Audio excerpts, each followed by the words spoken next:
Most people would be aware of Monsoon Aquatics as one of the leaders in the field of aquaculture of corals for aquariums. But what most people probably aren't aware of is that Monsoon Aquatics are involved in a number of projects specifically for the restoration of natural coral reef environments. Now, they're also involved in projects with improving the resilience of corals towards high temperatures. In this presentation at Fragarama 2025, the founding director of Monsoon Aquatics, Daniel Kimberley, details some of these projects. It's a really interesting presentation and I hope you enjoy it as much as I did.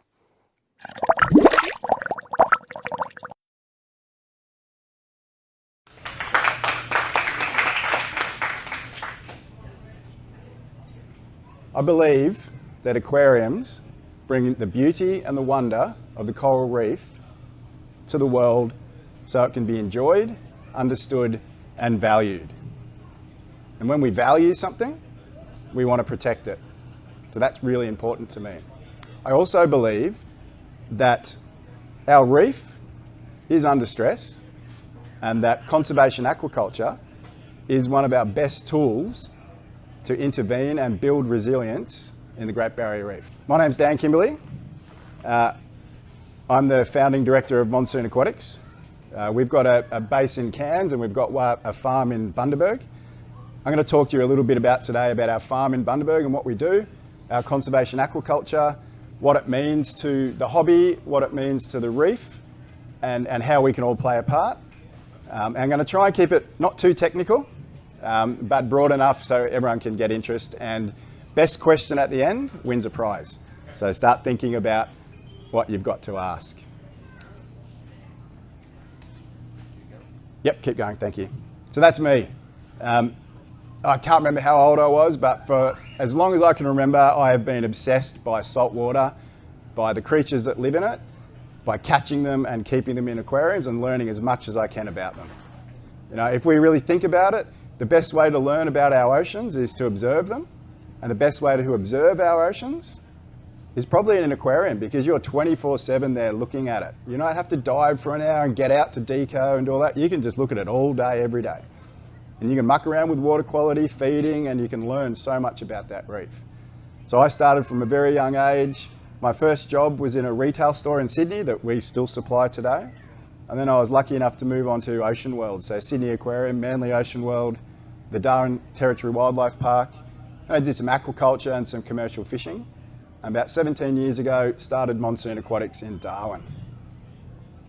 So I'm going to talk to you today a little bit about our Bundaberg facility, which incidentally you can all visit. We do tours most days of the week, 2 times a day. You can book them online and you get a behind the scenes tour of the farm and what we do. Our facility in Bundaberg, click. It's about 2.5 acre waterfront site. It's like the dream farm.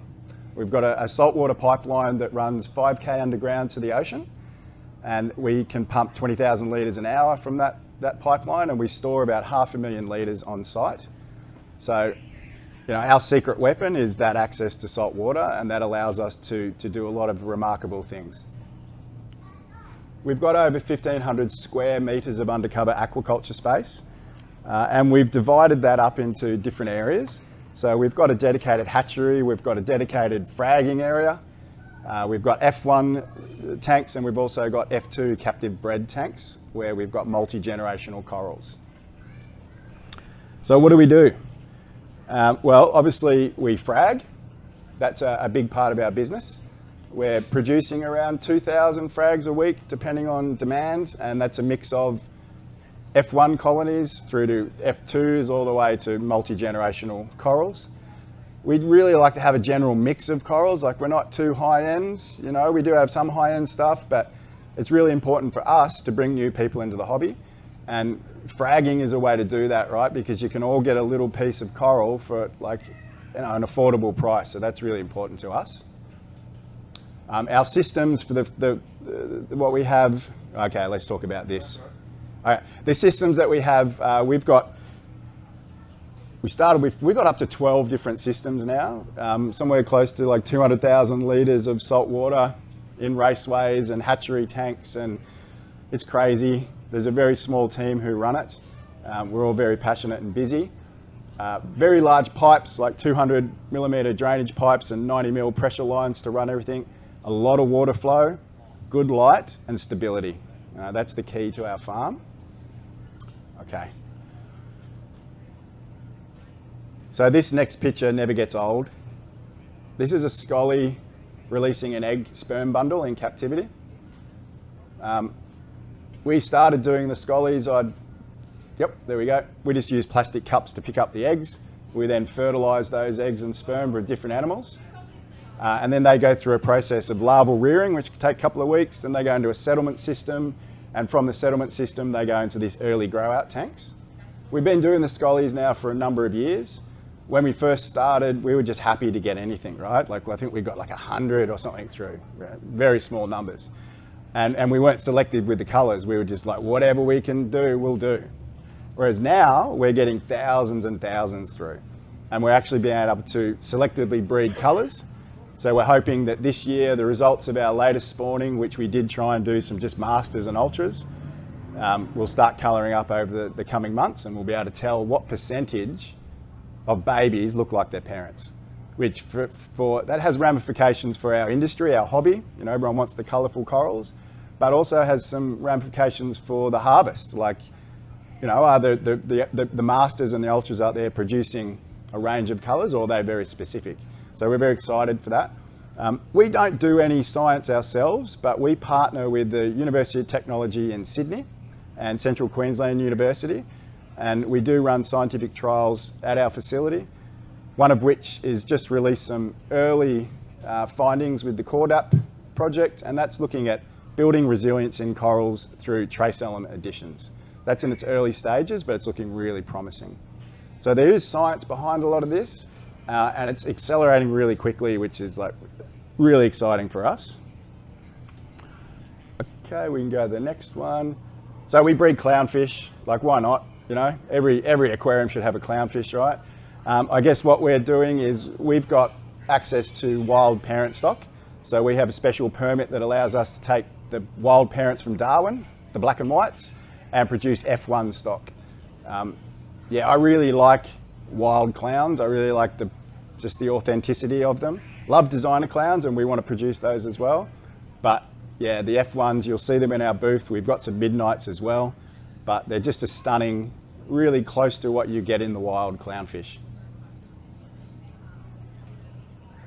So live feed, we're selling some of our live feed today. We've got a dedicated live feed room. We recently got really fancy and got an autoclave, whereas before we were just boiling pots and pans in the kitchen. So now we've gone next level with an autoclave, and that's enabled us to get a really sterile environment to grow multiple species of phytoplankton, microalgae, which we then feed to our rotifers, our copepods, which feed our coral, our clownfish, our shrimp, our urchins, everything. So the whole foundation of our aquaculture program is around this live food production. And for you guys at home with your aquarium, if you want to replicate what we do on the farm, feed a lot of live food. It's the best way. Really good stuff.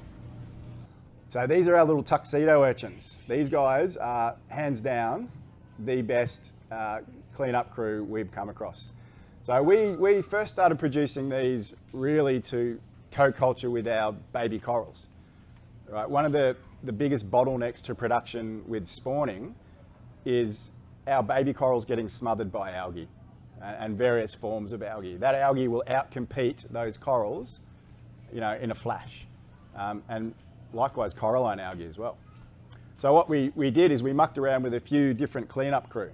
And of course, they would damage the coral because they're too big, right?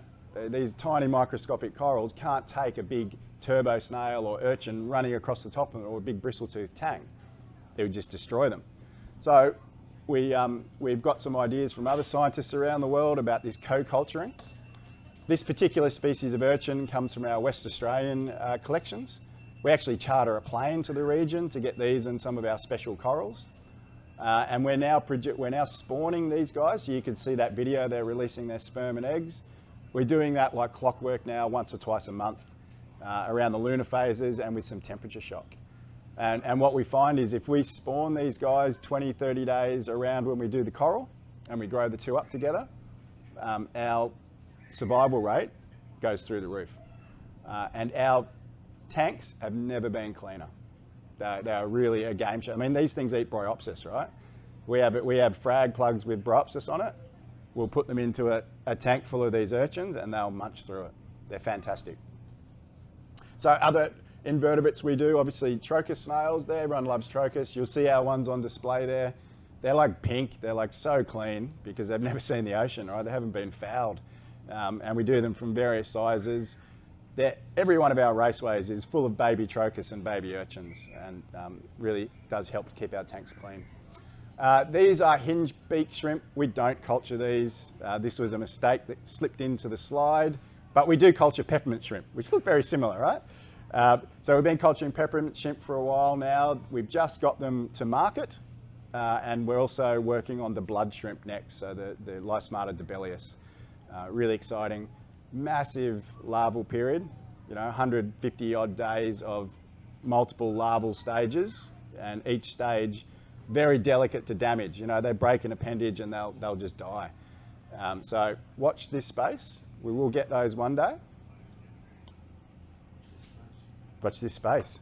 So what else is coming? Could you just back up, sorry. In our production. So aquaculture's, it's like a marathon, right? It's step by step. We're in the first few meters with our business. We're starting with the foundations, the basics, but we'll be adding mandarin fish, cardinal fish, dotty backs, all the favourites, and we'll keep increasing our species of coral as the market demands it. We are a business after all, so we've got to make money from this, so we need to stage these releases. But hopefully next year, we're going to have a bigger booth, more spawned corals, more spawned fish and animals. And I can see a future where we're probably producing more than we take, which is really exciting.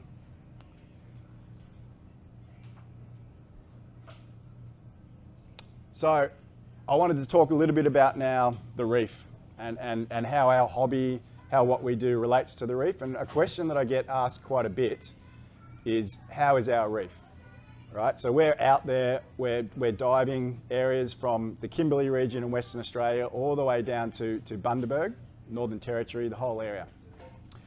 In my 17 years of doing this work, I have seen bleaching in each of those areas.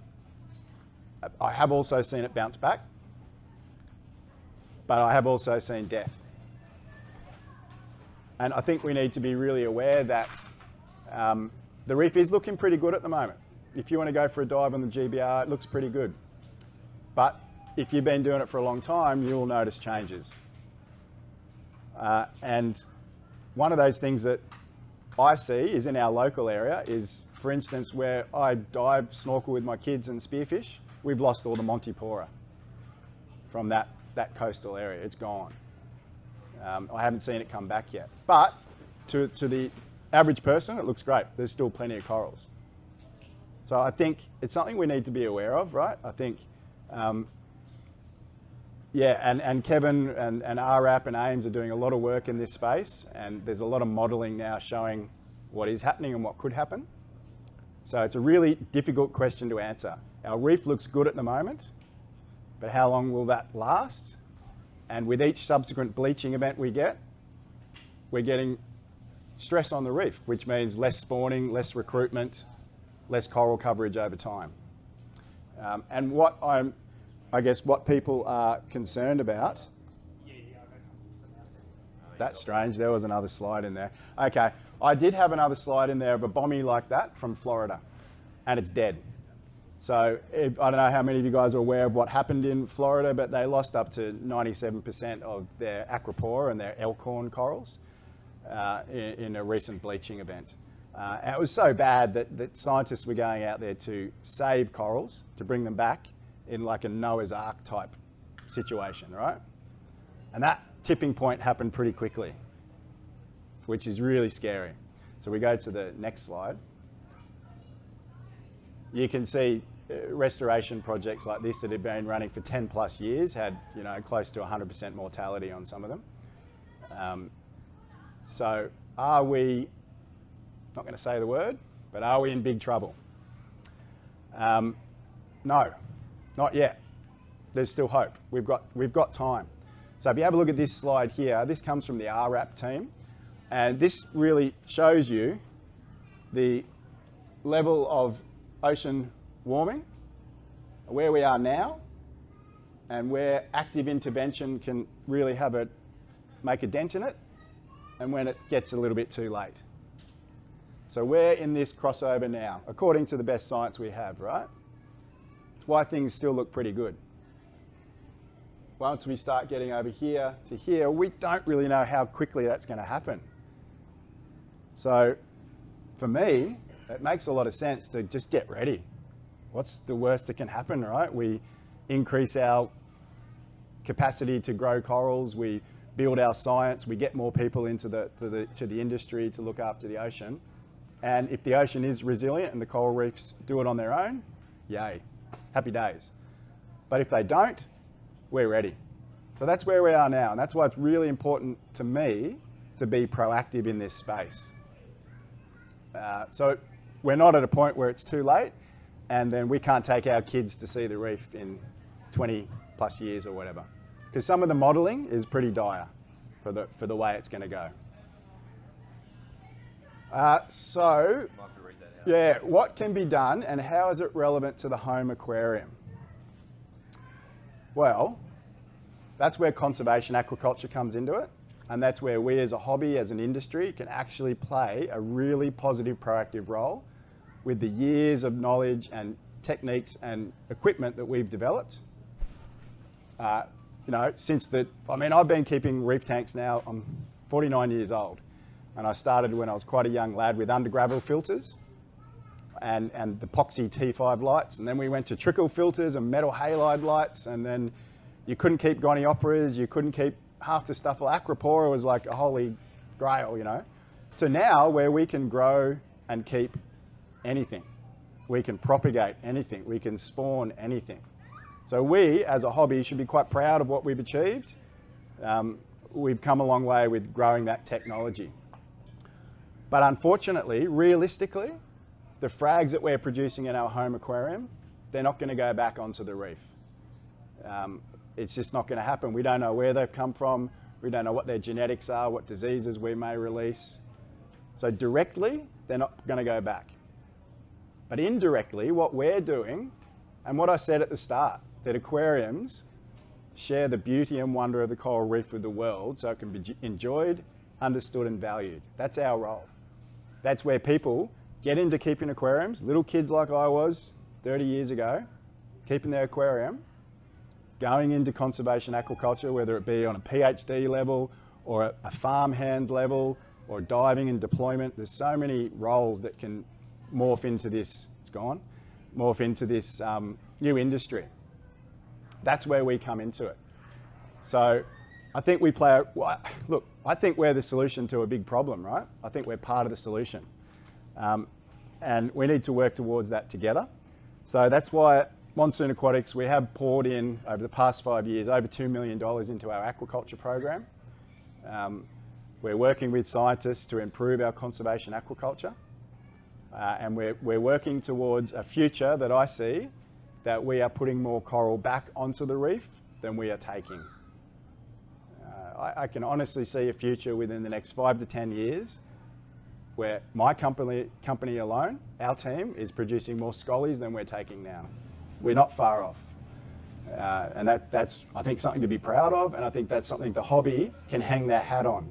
Because we're often the kicking bag, punching bag for a lot of other people who poo-poo what we do, right? We've seen it recently with the ABC.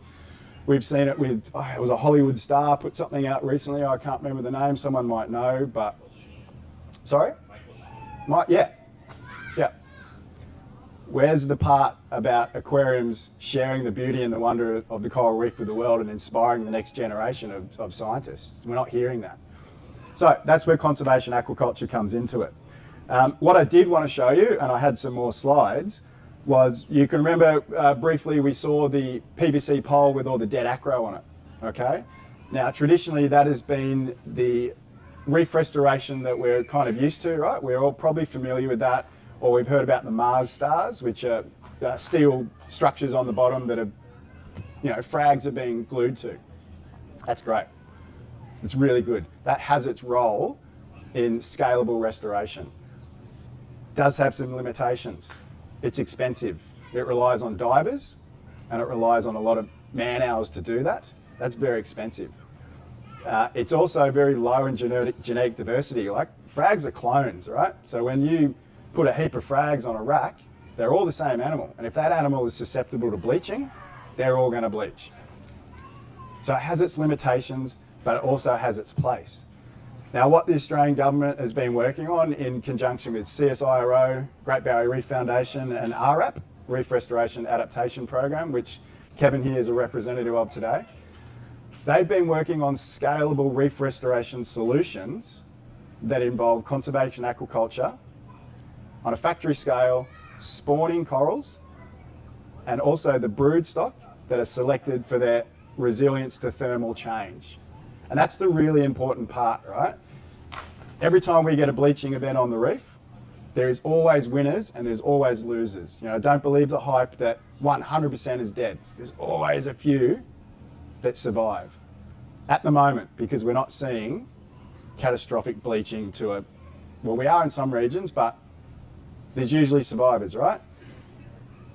Conservation aquaculture gives us the ability to go out, target those animals. So we can test those on the boat now with the University of Technology in Sydney, and RRAP can do it. We can run these fragments through a testing device. Don't know what it is because I'm not a scientist, but they can tell us within 40 minutes whether these corals have an increased resilience to climate change or not. So are they a winner or are they a loser? Now, if they're a winner, we can go back, we can harvest that parent colony, bring it back to our farm, and, oh, perfect. And yeah, perfect, stop there. Instead of making 10 or 20 frags out of it, we can make 10 or 20,000, 200,000 plus babies. So spawned animals that will have that genetic material that gives them a, you know, hopefully a kickstart to climate change, that thermal tolerance. Now, my wife, Brooke, this is her kind of line, and the way a lot of people can understand it is, right? Imagine you've been tasked with turfing the MCG. They've had a massive flood and the whole thing's dead, the grass, right? Are you going to run around with 1,000 little runners of grass and plant them from one parent stock? Or are you going to spread seed? You're going to spread seed, right? And that's exactly what scalable reef restoration needs. Spreading seed, which is spawn coral, settled on devices, which I think is the next, or it might have been the previous one. No, it's the next slide. Settled on these devices. Kevin, you must have one in your pocket, mate. You always do. In there I do. You do, I bet, yeah. He's always walking around with a device. So these devices, they've been developed by the government. This isn't our thing, right? But we'll be using these as an industry to deploy corals. These devices are made from a hard ceramic material. It's very heavy and it sinks to the bottom really well. They can be linked. So in areas of high movement, you can link them together. But the kicker is, and I didn't get a close-up, but you can see just here, there's a dark patch in there. On each of those devices is 3 tiles inserted into a device. Each one of those tiles has 1 to 3 settled coral larvae on them. Even more. The more the merrier.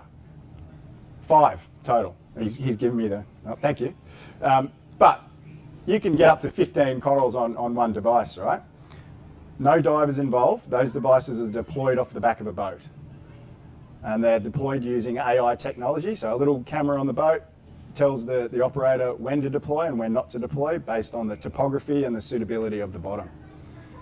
That's scalable restoration right there. And if you can imagine that you're using stock that has been chosen for its increased thermal tolerance, and I guess it's going to be other traits as we do this more and more. You know, there's a lot of research, there's a lot to come. That can actually make a dent in what is happening and what may happen even more on the reef. So that's scalable restoration. When people talk about reef restoration, I firmly believe this is the future, and this is how we as an industry play a part in that conservation aquaculture. We're going to provide the next run of keen hobbyists who want to get into it, you know, young kids who want to get a job and get into an industry that isn't just lab-based in the lab. It could be out in the field, it could be farming these things. There's a lot that we're going to need to do this. If you go back to the slide previously, this is another RWrap slide, and it gives a good representation, I guess, of the process. I focus on conservation aquaculture because that's what we do, and that's land-based, right? But there's also an aspect of this that is larval slick collection. So collecting wild, natural slicks of coral spawn and doing the same thing, settling them on artificial substrate, inserting them into devices, putting them back, or directly dropping them onto sections of reef where they can regrow. I don't think there's going to be one silver bullet for this, right? It's going to be a combination of approaches until we find out what's best bang for buck. Because so this here is representative of what I'm talking about, what I'm really passionate about, is this land-based aquaculture, producing the young, going out to the boats, being deployed en masse, big boats, little boats, the whole lot. You know, we need a lot of people to do this. That's what I'm really passionate about, and I see hopefully happening on the GBR and then spreading around the world as people see that it's actually quite effective. But what it has to be is cheap, cheap, cheap, cheap. Because at the moment, we're paying for it, whether you like it or not. It's our tax. So if we're going to do this, each of these devices that are being deployed, it's got to be dollars or even cents, you know, to be effective. The government by 2030, I don't know if it's still a current target, but they were talking 1 million plus devices back to the reef. You know, you can think if that's $10 or $20 a device, that's a lot of money, but if it's 50 cents or $1 or $2, that's nothing to help build resilience in the Great Barrier Reef. The Great Barrier Reef is worth billions of dollars to Australia. You can't put a value onto it. Next slide, thanks. So as I said, we've been practicing for this for 5 years. I feel like this is going to be like the world champion boxing match that we've been training for years and years and years, pouring our effort into. But luckily along the way, we've produced some amazing corals for us, right? For us to enjoy at home. So I think we've got a couple of those next. Yeah, come check it out. This is our stand. Tongue in cheek, I've called it Spawnarama. All right, no frags in sight. Frags are cool, spawning's cool. These are just all captive bred corals. They've never seen the ocean. You know, we've got acans, torch, scollies, we've got acan pachyceptors, we've got some acro, never seen the ocean. Full disclosure, we are not at the point yet where we can close the life cycle in captivity. We need these little guys to grow up for probably another 5 years. We really don't know when they reach sexual maturity. So at the moment, we're still relying on a handful of wild stock each year to spawn. But you've got to start somewhere, right? We've just got to start. I don't want to let perfection get in the way of progress. That's my mantra. This isn't perfection, but this is bloody good progress. I think we got the next one. So yeah, what's next? You know, honestly, I can see us producing more scollies than what we can harvest now. That's a reality. That shouldn't be too long. Every year we're doing it, we're getting more and more. They're growing faster and faster. Every year we improve what we're doing. As I said before, this is a marathon, and we're in the first few meters of that marathon. So there's a long way to go, so please cheer us from the sidelines. What's next? I'm hoping coral's going back to the reef this year. So we're starting a research program in the Southern Great Barrier Reef with 2 universities and a local port corporation. And that's going to be selecting sites for a 3-year project and looking at this sort of scalable restoration. Kevin's team is putting out tenders this year for industry to tender and start to produce corals and hopefully deploy. One of the big bottlenecks here, one of the big problems that we're facing is not the technology, it's not what we're doing, it's the permitting, it's the framework around the government allowing this sort of stuff to go back to the reef. You know, if you were to rewind 5 years, 10 years, the Great Barrier Reef Marine Park Authority was very risk adverse. They felt that active intervention on the reef was over the top and not necessary. And since then we have seen a shift in attitude and hopefully policies soon to say, you know what, actually, active intervention on the reef is probably a good thing, and it's probably about time.